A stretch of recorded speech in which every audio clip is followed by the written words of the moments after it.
Hi అండి, అందరికీ నమస్తే. ప్రస్తుతం నేను పొన్నకల్ గ్రామంలో ఉన్నాను. అడ్డాకల్ మండలం, మహబూబ్నగర్ డిస్టిక్.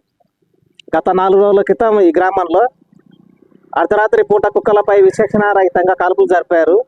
మరి ఎందుకు జరిపారు, ఎవరు జరిపారు, కుక్కల నుంచి ఏమైనా ప్రమాదం ఉందా, లేకుంటే కుక్కల వల్ల తమకు నష్టం కలుగుతుందనే ఉద్దేశంతో చంపారా అనే ఇతరత్ర కారణాల గురించి ఇక్కడ ఉన్న గ్రామస్తులను అడిగి మరిన్ని వివరాలు తెలుసుకుందాం. సార్ నమస్తే సార్.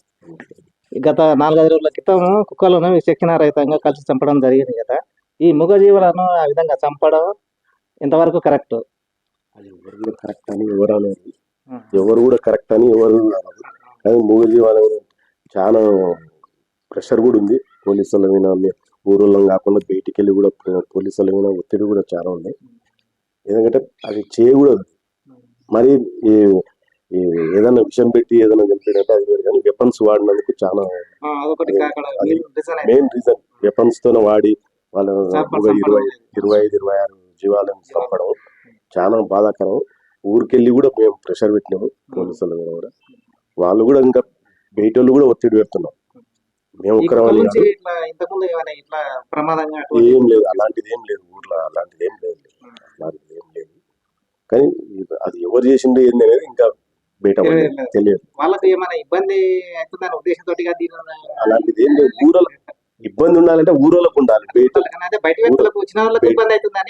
అట్లాంటిది ఏం లేదు, బయట వ్యక్తులకు కూడా ఏం ఇబ్బంది ఏం లేదు. అది ఎందుకు చేసిండు ఏంది అనేది ఇంకా బయట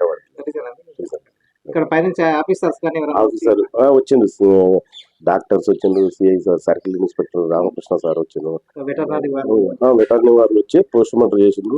2 వెపన్స్ తీసిండు, 2 బుల్లెట్స్ తీసిండు. ఏం తెలియలేదు, ఇంకా ఎవరు ఏంది అనేది తెలియలేదు. అది చాలా దురదృష్టకరం. అట్లాంటివి జరగకూడదు, ఇంకోసారి ఇట్లాంటివి జరగకూడదు. రీసెంట్లీ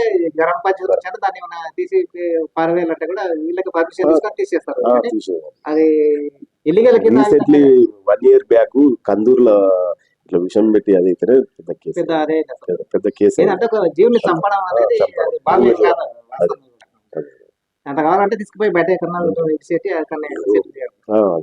దాన్ని చంపకూడదు.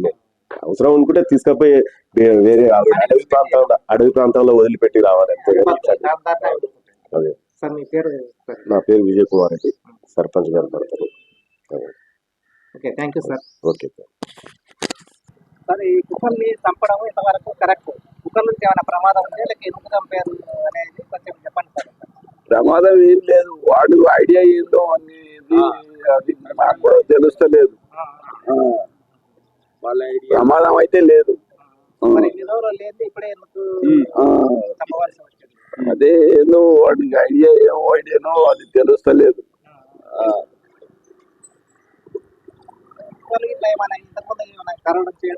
కరవడం లేదు, ఎవరిని కరిచింది లేదు, ఎవరిని కరిచిందే లేదు.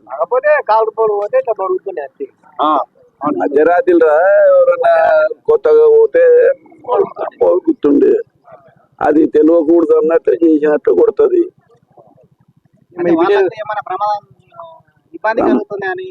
ఇబ్బంది ఇప్పుడు నీవు ఈడొచ్చి ఫలా నీళ్లు దోయాలని వచ్చుతుంటావు, కుక్కలు మరుగుతాయి, మరుగుతే 10 మంది వేస్తారు, ఇబ్బంది అయింది అన్నట్టు చేసినట్టు ఉంది. అదే కారణం. అదే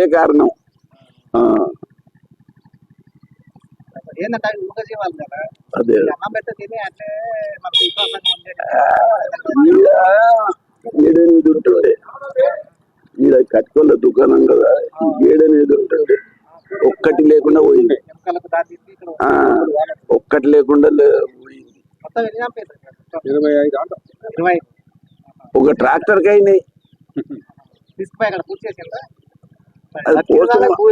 పోస్ట్ మార్టం చేయడానికి తీసుకుపోయినట్టే, అది ఏందో రిజల్ట్ ఏందో తెలియదు ఇంకా. అదేంటంటే ఆ తుపాకీ గురులు ఎక్కడికి వెళ్ళి వచ్చినవి ఏంది అది ఉంటది కదా, ఎంక్వైరీ చేస్తారు కదా, ఎవరి చేతులకి వెళ్ళి వచ్చినాయి, ఎవరికి అవి ముట్టినాయి ఇంతవరకు ఆ గుండ్లు, పోలీసు వాళ్ళకు ముట్టినవే లేకపోతే ప్రైవేట్ వాళ్ళకు ముట్టినవే అనేది తేలాలి కదా. ఆ, అట్లా ఇంతవరకైతే తెలియదు సమాచారం. అది చాలా తప్పు. మూగజీవులను చంపడం చాలా తప్పు. అది మంచిది కాదు. ఎందుకంటే కుక్కలను మనం ఎంతో ప్రాణంగా పెంచుకుంటాం. మనం తినకుండా కూడా వాటికి అన్నం వేస్తాం. కొద్దిగా ఉన్నా కూడా వాటికి ఇంకా మనమైనా తింటాం. కానీ ఆ కుక్కలు ఏంటంటే కుక్కలు మనకు చాలా రక్షణ చేస్తాయి. అవి తెల్లారి కూడా దొంగలు వచ్చినా ఏమొచ్చినా దోసుకోపోనికి వచ్చినా కూడా మొరుగుతాయి. అరే కుక్కలు మొరిగి అని చెప్పి 10 మంది లేస్తాం. లేచి బయటికి వెళ్తాం, వెళ్ళి కట్టెలు తీసుకుంటాము, దొంగలను పట్టుకుంటాము. అలాంటివి జరుగుతున్నాయి. కుక్కలు చాలా మంచివి. చంపడం చాలా నేరం ఇది. అలా ఒకవేళ వాళ్ళు దొరికితే కుక్కలను చంపకూడదు. అది చాలా తప్పది. అది ఆ కుక్కలకు ప్రమాదం ఏం లేదు. కుక్కలు మంచిగా ఉన్నాయి. మంచి కుక్కలు అవి. మేము దాక్కున్న కుక్కను కూడా చంపేసారు. అది ఇంట్లో కూడా గిన్నెలు అక్కడ వండుకుంటుండే, మళ్ళీ ఇట్లా గిన్నెలు ఇట్లా ముట్టకుండే అసలు కుక్కని కూడా కాల్చి పారేసారు. బయట ఉంటే బయట ఉంటే కాల్చి పారేసారు. ఏం చేయాలి చెప్పండి? మా కుక్కనే కాదు, దాదాపు 30 కుక్కల దాకా చంపారు. 30 కుక్కల దాకా చంపారు. అది చాలా తప్పు. అది దొరికితే మాత్రం ఆ కొడుకులను మాత్రం వచ్చేది లేదు. కుక్కలు చాలా మంచివి. అవి అనవసరంగా వేరే ప్రాణుల మీదకైతే పోవు కదా. మన రక్షణ, మన అన్నం పెడితే మన ఎప్పుడు మన ఇంటిని కాపాడుతాయి. మనం ఇల్లు తాళం వేసుకొని పోయినా అవి ఇల్లు కాపాడుతాయి.